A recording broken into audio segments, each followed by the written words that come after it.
మంచు మనోజ్ జలపల్లి నివాసానికి చేరుకున్నారు. రాచకొండ సిపి ఆఫీసులో విచారణ అనంతరం నేరుగా ఇంటికి వెళ్లిపోయారు. అంతకుముందు రాచకొండ సిపి ముందు హాజరయ్యారు. పోలీసులు తనకు రక్షణ కల్పిస్తామని హామీ ఇచ్చారని మనోజ్ తెలిపారు. అలాగే తన తరపున ఏ గొడవ ఉండదని మాటిచ్చానని వివరించారు. ఈ వివాదం పరిష్కరించడానికి కూర్చొని మాట్లాడేందుకు తాను సిద్ధంగా ఉన్నానని తెలిపారు.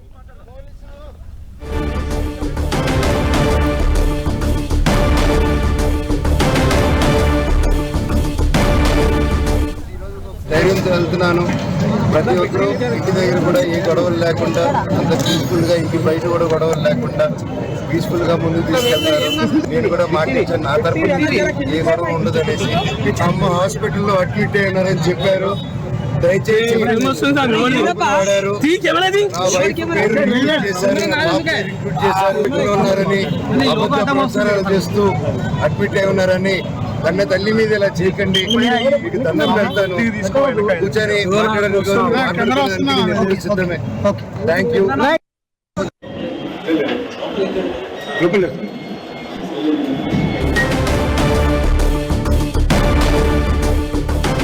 సిపి ఆఫీసులో విచారణ అనంతరం జల్పల్లికి మంచు మనోజ్ చేరుకున్నారు. మరిన్ని అప్డేట్స్ తెలుసుకుందాం. మా ప్రతినిధి కిరణ్ మనకు అందుబాటులో ఉన్నారు. సో కిరణ్, మంచు మనోజ్ ఇంటికి చేరుకున్నట్టుగా తెలుస్తోంది. అయితే మార్నింగ్ చెప్పినట్లు ఆయన ఈ రోజు ఈవినింగ్ ప్రెస్ మీట్ పెట్టే అవకాశం ఎంతవరకు ఉండొచ్చు? కొద్దిసేపటి క్రితం రాచకొండ సిపి ఎదుట హాజరై తర్వాత కూడా కొద్దిసేపటి క్రితమే జలపల్లి నివాసానికి చేరుకున్నారు మంచు మనోజ్. ప్రస్తుతానికైతే ఈ రోజు ఎలాంటి ప్రెస్ మీట్ ఉండకపోవచ్చున్నట్టుగా మనకైతే తెలుసు. ఎందుకంటే వివాదానికి సంబంధించి గడిచిన కొద్ది రోజులుగా మీడియాలో దీనికి సంబంధించి కూడా కొనసాగుతుంది. వీటితో పాటు దీనికి సంబంధించి ఇప్పటికే ఇటు మంచు ఫ్యామిలీలో ముగ్గురు కూడా నోటీసులు జారీ చేసిన నేపథ్యంలో కేవలం మంచు మనోజ్ మాత్రమే విచారణకు హాజరైన నేపథ్యంలో కూడా సిపి చాలా సీరియస్ గా చెప్పినట్టు ఈ వ్యవహారానికి సంబంధించి కూడా ఎక్కడ ఇంట బయట కూడా చర్చించవద్దన్నట్టుగా సమాచారం అందుతుంది. మరి దీని నేపథ్యంలో కూడా ఉదయం సిపి ఆఫీస్ కి వెళ్లే ముందు మీడియాతో మాట్లాడుతూ సాయంత్రం దీనికి సంబంధించి అనేక అంశాలను వెల్లడిస్తానంటూ కూడా మనోజ్ ప్రకటించిన నేపథ్యంలో ప్రస్తుతానికైతే సిపి ఎదుట హాజరైన తర్వాత కూడా మనోజ్ సాయంత్రం నిర్వహించుకున్న ఇటు మీడియా సమావేశాన్ని కూడా రద్దు చేసుకున్నట్టుగా మనకైతే సమాచారం చూసుకోవచ్చు. కొద్దిసేపటి క్రితమే ఇటు అనుచరులతో కూడా వచ్చారు. ప్రస్తుతానికైతే కేవలం లిమిటెడ్ ఇంకా వీటితో పాటు ఇటు మోహన్ బాబు నివాసంలో ఇటు దానికి సంబంధించిన బౌన్సర్స్ కూడా ఎవరు ప్రైవేటు వ్యక్తులు ఉండొద్దంటూ కూడా ఇటు ఉన్నతాధికారులు మనోజ్ దృష్టికి తీసుకెళ్లిన నేపథ్యంలో ప్రస్తుతానికైతే ఫ్యామిలీ మెంబర్స్ మాత్రమే ఉండాలని కూడా చెప్పినట్టుగా తెలుసు. అందులో భాగంగానే కూడా ఇక దీనికి సంబంధించి కూడా ఇలా ఈ రోజు ఈ వ్యవహారానికి సంబంధించి కావాల్సిన జరిగిన పరిణామాలకు సంబంధించి కూడా మీడియా ముందుకు మంచు మనోజ్ రానట్టుగా మనం చెప్పుకోవాల్సి ఉంటుంది. ఇక దీనికి సంబంధించి కూడా నిన్న సాయంత్రం చోటు చేసుకున్న పరిణామాల నేపథ్యంలో ఇక విష్ణు ఇంకా ఇప్పటికీ సిపి కార్యాలయానికి చేరుకోలేదు. ఒకవైపు మోహన్ బాబు హాస్పిటల్లో ట్రీట్మెంట్ తీసుకుంటున్న నేపథ్యంలో ప్రస్తుతానికి దీనికి సంబంధించి కూడా ఇక ఈ విధానికి సంబంధించి కూడా ఎలా మీడియాలో మాట్లాడొద్దంటూ కూడా పోలీసు ఉన్నతాధికారులు మనోజ్ కి సూచించినట్టుగా తెలుస్తుంది. అయితే కిరణ్, మార్నింగ్ మనోజ్ మాటలు మనం అర్థం చేసుకున్నట్లయితే ఇంతకాలం నేను ఓపిక పట్టాను, ఇక నేను ఓపిక పట్టలేను, ఎందుకంటే అంత గ్యాప్ వచ్చేసింది, నేను సాక్ష్యాలు చూపించగలను అని చెప్పి ఆయన పదే పదే చెప్పడం జరిగింది. ఈవినింగ్ కూడా మాట్లాడుతున్నారు.